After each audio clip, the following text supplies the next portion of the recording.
I am Frank Schumpert, your host, and you are listening to the Empires of History podcast, the Ottoman series, Episode 8, The Thunderbolt Strikes.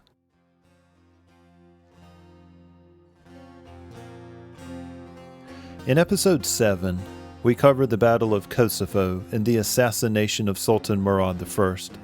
His eldest son, the 29-year-old Bayezid, stood over Murad as he bled to death and listened intently as his father issued his final orders. First, find and kill that treacherous Serbian Lazar, who had formed up the coalition against the Turks to begin with. Second, execute the remaining Serbian noblemen who had taken the field against the Ottomans. The dying Murad directed his orders to Bayezid and had not bothered to even summon his youngest son Yaqub, whom we learned also in Episode 7, had through his negligence almost cost the Ottomans the battle when his left flank was overrun by Christian knights. After Murad drew his last breath, Bayezid stood up and hastily carried out his father's orders. No one questioned Bayezid assuming the Sultanate. Close by his side was a collection of generals, advisors, and councils of state who supported the newly minted Sultan. Bayezid, after having dutifully carried out his father's orders, issued his own first proclamation as Sultan, that his brother Yaqub be executed by strangulation, thus preventing any other rival claimants to the throne. As I said in previous episodes, the world of male children sired by a sultan lived with the ever-present prospect that if they didn't prove themselves worthy, they'd be killed when one of their own took the throne. The soul-crushing weight of Islamic juris, precedent, and the overarching needs of the society to avoid civil wars at all cost prevented any hope of mercy. There was no one, certainly not the impulsive Bayezid, who would mourn Yaqub's passing. I want to take a step back now and look at this 29-year-old Sultan, fresh from the bloody Battle of Kosovo. Ensconced inside the grand tent, with Murad's body covered in royal blankets, high up on the plains of the Blackbirds, the Ottoman camp was humming with activity. From outside could be heard the screams of the Serbian nobility, their hands bounded and heads brutally, and because of the inclement weather, crudely, cut off as Bayezid planned his next move. Sultan Bayezid was born in the year 1360, year 761 of the Islamic calendar, the son of Sultan Murad I.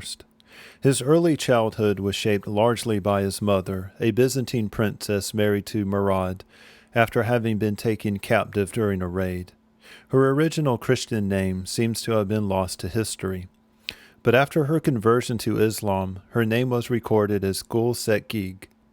Unlike Bayezid's other brothers, as well as his father, his mother made sure her boy was literate.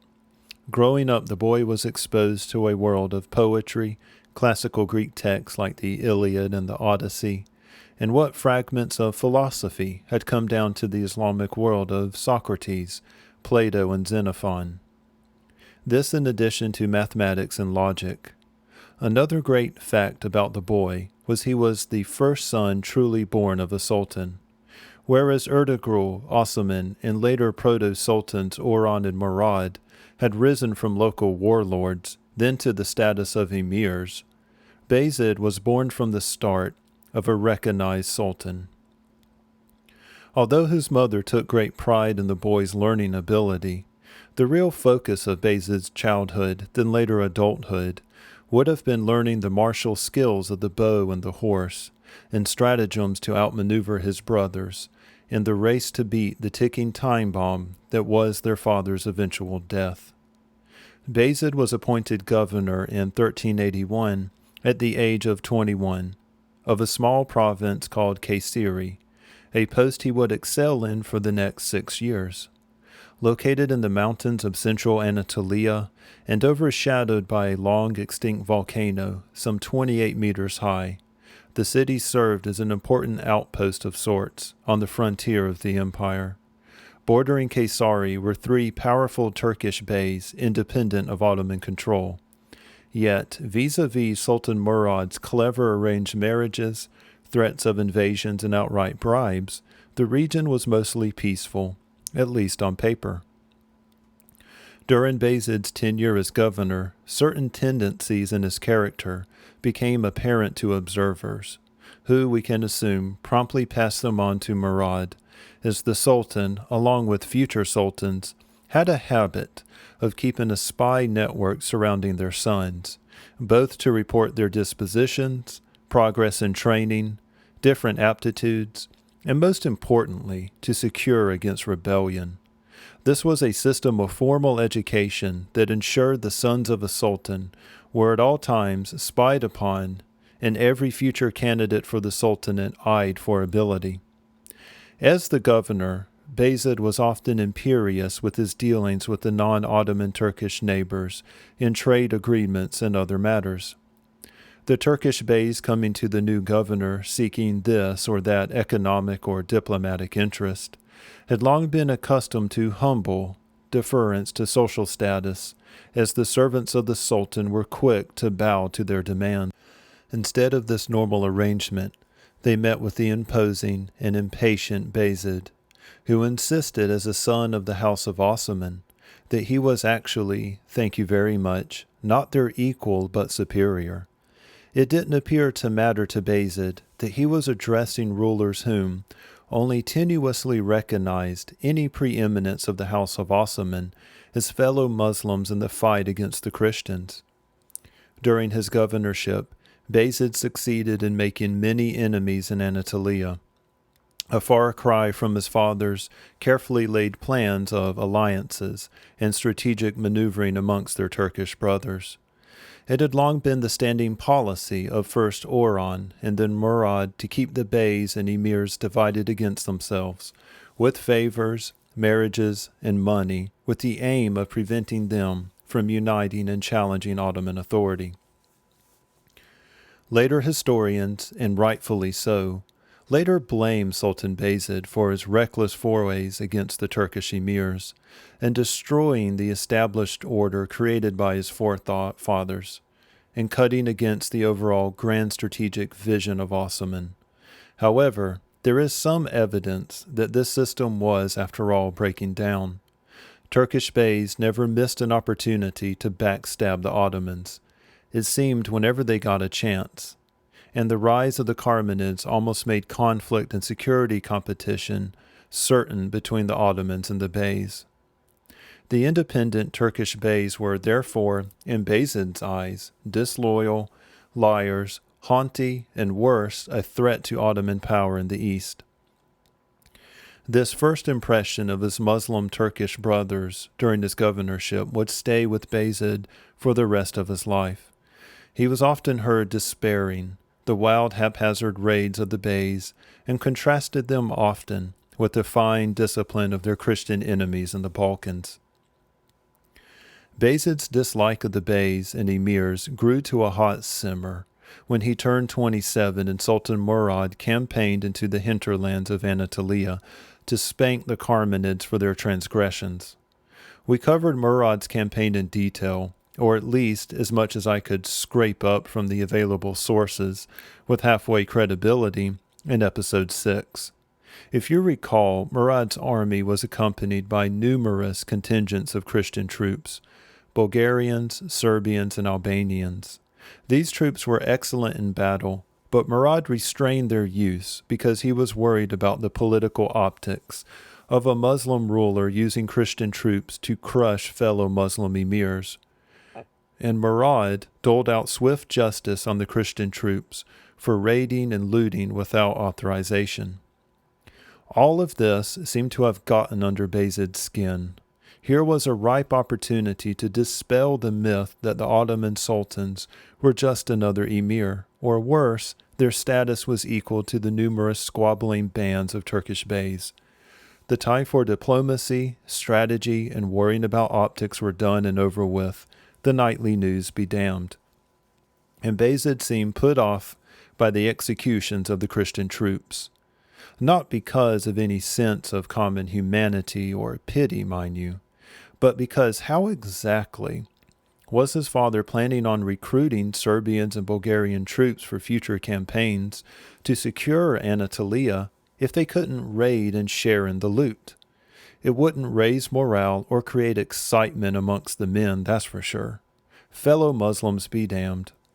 Bayezid then seems to have come to the conclusion, rather early, that the Turkish beys were in more ways than one the greater threat than anything arising from Christian Europe. In 1388, as the Sultan marched off with Bayezid in tow, the future Sultan must have sworn he would return and pay the emirs back for all their two-timing dealings, and in the process enrich himself, grab up lands, and leave no misunderstanding of who was Sultan around here. In Turkish history, Bayezid is known as the Thunderbolt Sultan. As with anything involving the historian's craft, you are sure to find no small measurement of disagreement here and there. But on this account, I believe, it's quite clear why he was known as the Thunderbolt. Quick to anger, impulsive, driven by glory, but also a dashing commander who loved putting himself in danger in the thick of it all and led from the front. Truly brave, he never asked his men to complete a task he wouldn't personally carry out himself, this to include digging ditches and shoeing his own horse. He seemed to have had more in common with his regular foot soldiers than with the Council of State. He was more closely tied with the semi-heterodox practices of the mystics and the ulama. Espousing to be the champion of Islam, the Thunderbolt never missed an opportunity to party it up with his many concubines and sample fine Greek wine. The moniker Thunderbolt also applies because he was constantly, nearly every year of his barely 10-year reign, on the march and switching from Europe to Asia Minor. As soon as he'd stomp out one enemy, 3 more on the opposite side of wherever he was fighting seemed to spring up. I'd like to bring us back now to the Battle of Kosovo and its immediate aftermath. Bayezid is now Sultan and must handle the burdens of empire on his own. First up was what to do with Serbia. I mentioned the Serbians and Bayezid's connection with them previously because I hoped it would help shed light on why he was lenient with them after the battle. Once he'd carried out his father's orders to execute the remaining noblemen on the field, he restrained further punishment and looting. Instead, he had called to his tent a few days after the battle the son of Prince Lazar, Stephan Bukovic, promising to ensure his safety. While the Ottoman army was still in Serbia, the young man seemed to have no other choice. Stephan obliged, probably thinking he was about to dig his own grave. But instead, when he was brought into the new Sultan's presence, he was warmly greeted and welcomed to the table of the victor to hash out a peace agreement. Stephan soon realized that Bayezid was quick to make concessions because he had interest elsewhere, in Anatolia. Bayezid explained that he wanted Serbian, Bulgarian, and any other Christian troops interested to accompany him to reap vengeance on the Turkish beys in a grand campaign to loot and grab up land. As part of the eternal peace between the Ottoman Empire and Serbian Moravia, Stephan, also known as Stephan the Tall, agreed to give his sister Despina in marriage to the new Sultan, provided, of course, she didn't have to convert to Islam. Bayezid happily agreed to these terms and wed the princess a few months later. Despina would later go on to exert influence over her husband concerning the empire's treatment of Christians in later years. The Ottomans were very fond of their Balkan princess, and she was treated well according to sources. It didn't take Stephan long to agree to the terms. He would be recognized by the Sultan as the heir to the late Lazar and ruler of central Serbia called Moravia. The Serbs would lend out troops, led personally by Stephan when called upon, and would keep the Hungarians who were barking for a massive crusade against the Turks away from the Danube River while the Sultan was away. Effectively accepting tributary status, Stephan walked away from the table satisfied for himself at least. If only Bayezid had displayed such political acumen in making a once solemn enemy his ally in the future, oh, how different things might have turned out for him. At this point, it would have made sense to patrol the northern frontier of the empire as a show of force against growing Hungarian aggression. Then perhaps sit back in Edirne and conduct a broad survey of the territories and make administrative changes as needed. But Bayezid wasn't just any other ruler, and he had no intention of going on a boring show of force, and even less intention of sitting back doing nothing as he saw it in Edirne. After replenishing the Ottomans' heavy casualties after the Battle of Kosovo in 1390, Bayezid, long since resolved to head back out into the hinterland of Anatolia, set out with an army composed of Croats, Bulgarians, his new vassal Stephan the Tall, leading a strong force of Serbians, and the Sultan even fetched his other Christian vassal, Emperor Manuel from Constantinople.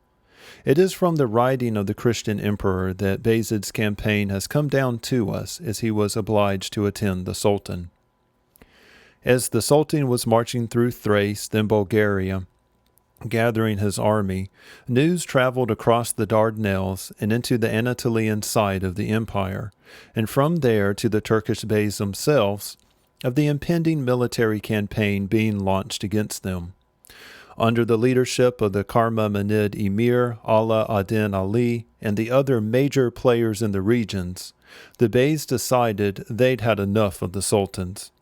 It was high time, ad-Din Ali reasoned, to put an end to Ottoman presumptions to be the inheritors of the Seljuk Turkish legacy.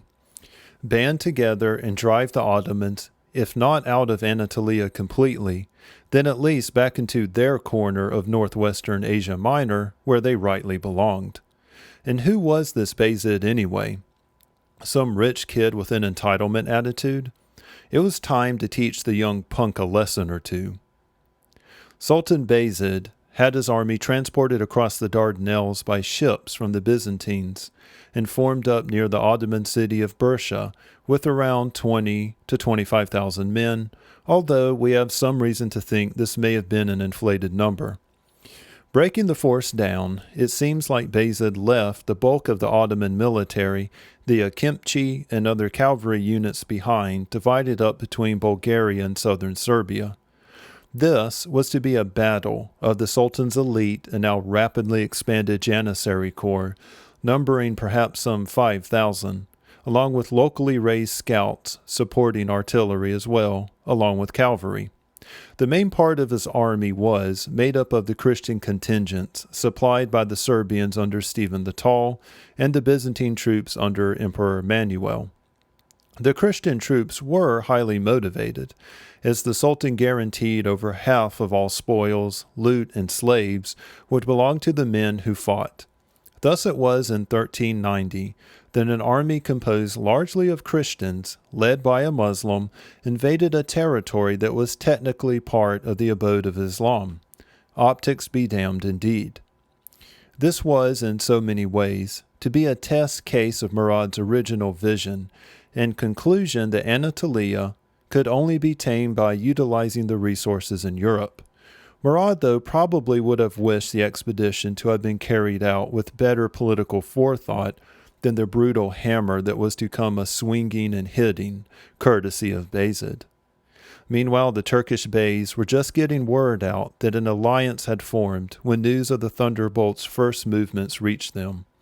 How it must have galled, then frustrated, then set the iron grip of fear upon them when they heard that Bayezid was on the doorstep of the Emir of Kastamonu. The Emir, named Suleiman Pasha, was suddenly in a bad spot when the Sultan appeared outside his doorstep. Kastamonu was, as with most of the beys in the region, technically an Ottoman ally, but their alliance with the House of Osman had never really been put to the test. Orhan and Murad had left Kastamonu alone for the most part, content with them sending tribute every now and then. When word reached Suleiman that ad-Din Ali had put together an alliance, he originally had every intention of joining. However, that was days ago, when everyone thought Bayezid was still halfway off in Bursa getting ready to march. And now, here was the Sultan in front of him, demanding he take his troops and march with him to fight the same emirs he was now in an alliance with. As you can imagine, Suleiman kept this little detail of planning to betray Bayezid from the start to himself, and awkwardly and with great reluctance set off with Bayezid.